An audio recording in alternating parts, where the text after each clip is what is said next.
বন্ধুরা, আজ আমরা আলোচনা করব কোলেস্টেরল নিয়ে। এই কোলেস্টেরলের মাত্রা বাড়তে শুরু করলেই আমরা আগে গাদা গাদা টাকা খরচ করে হাই কোলেস্টেরলের মাত্রা নিয়ন্ত্রণ করার চেষ্টা করি। আজকের এই ভিডিওতে আমরা জানব কোলেস্টেরল কি, আমাদের শরীরে কোলেস্টেরলের মাত্রা বেড়ে গেলে কিভাবে আমরা এটিকে নিয়ন্ত্রণ করব এবং এমন কোন কোন খাবার রয়েছে যেগুলি নিয়মিত সেবন করে এই কোলেস্টেরলের মাত্রা নিয়ন্ত্রণ করতে পারি। এই সমস্ত কিছু জানতে ভিডিওটি সম্পূর্ণ দেখুন, আর ভিডিও ভালো লাগলে লাইক করুন, চ্যানেলে নতুন হলে অবশ্যই সাবস্ক্রাইব করুন এই রকম ভিডিও সবার আগে পেতে। তো চলুন আর দেরি না করে শুরু করা যাক। রক্তে জমে থাকা নোংরা পদার্থ দ্রুত হার্ট অ্যাটাক, স্ট্রোক এবং হার্ট সংক্রান্ত বিভিন্ন রোগের ঝুঁকি বাড়িয়ে দেয়। দিনের পর দিন অস্বাস্থ্যকর খাবার খেতে থাকা, দীর্ঘদিন ধরে বসে থাকা এবং নিয়মিত ব্যায়াম ও শরীরচর্চা না করার জন্য কোলেস্টেরলের মাত্রা বাড়তে থাকে। মোমের মতো আঠালো পদার্থই হলো কোলেস্টেরল। সাধারণত অতিরিক্ত চর্বিযুক্ত খাবার খাওয়ার ফলে রক্তের শিরায় জমে থাকে এই কোলেস্টেরল। এটি আমাদের রক্তনালীতে ব্লকেজ তৈরি করে ও রক্তপ্রবাহকে ধীর করে তুলতে পারে। এই কারণেই অনেক রোগ আমাদের শরীরের মধ্যে বাসা বাঁধে।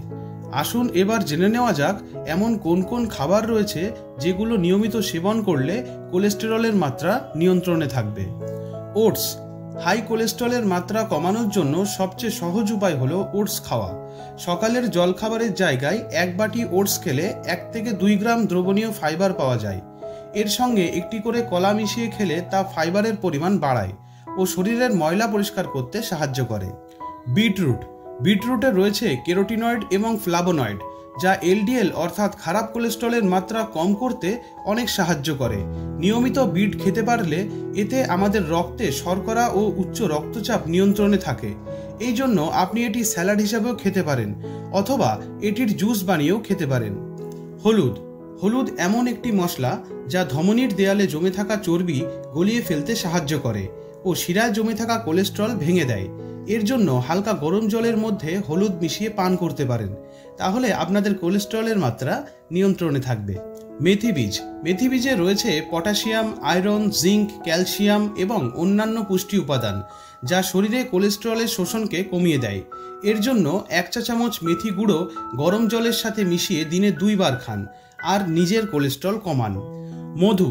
চিকিৎসকের মতে মধু রক্তনালীর আস্তরণে খারাপ কোলেস্টেরলকে প্রবেশ করতে বাধা দেয়।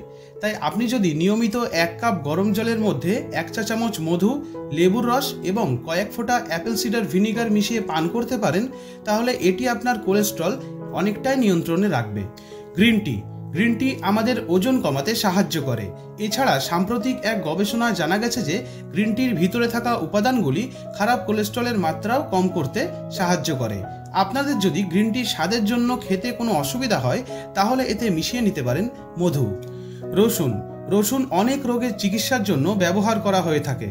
তবে আপনারা কি জানেন এটি আমাদের খারাপ কোলেস্টেরলের মাত্রা কম করতে দারুণভাবে কাজ করে? তবে এর জন্য আপনাকে 1 কোয়া করে কাঁচা রসুন চিবিয়ে খেতে হবে। আসলে এতে অ্যালিসিন উপস্থিত রয়েছে, যা আমাদের শরীর থেকে এলডিএল কোলেস্টেরলের পরিমাণ কম করতে অনেক সাহায্য করে। আমলকি। আমলকি ফলটি শুধু ভিটামিন আর খনিজ উপাদানেই ভরপুর নয়, বিভিন্ন রোগব্যাধি দূর করতেও এর অসাধারণ গুণ রয়েছে। আমলকি শুধু আমাদের চুলের স্বাস্থ্য ভালো রাখে তাই নয়, এটি আমাদের হার্টের স্বাস্থ্যও ভালো রাখে। আসলে আমলকির ভিতরে খুব ভালো পরিমাণে অ্যান্টিঅক্সিডেন্ট রয়েছে, যা আমাদের শরীরের কোলেস্টেরল কম করতে অনেক সাহায্য করে। আপনি যদি চান আমলকি কাঁচা খেতে পারেন, তাহলে ভালো ফল পাবেন। বা 1 চামচ আমলকির গুঁড়ো হালকা গরম জলের সঙ্গে মিশিয়ে পান করুন, এটি আপনার হার্টের সমস্যা থেকেও রক্ষা করবে। Apple cedar vinegar. Apple cedar vinegar আমাদের শরীরের কোলেস্টেরল সহ অনেক সমস্যার সমাধান করতে সাহায্য করে। এর জন্য 1 চামচ অ্যাপেল সিডার ভিনিগার নিয়ে 1 গ্লাস উষ্ণ গরম জলে ভালো করে মিশিয়ে পান করুন, এটি আপনার কোলেস্টেরলের সমস্যা সমাধান করবে। ভিডিওটি শেষ পর্যন্ত দেখার জন্য অসংখ্য ধন্যবাদ। দেখা হবে আরও একটি নতুন ভিডিও নিয়ে। ততদিন ভালো থাকবেন, সুস্থ থাকবেন।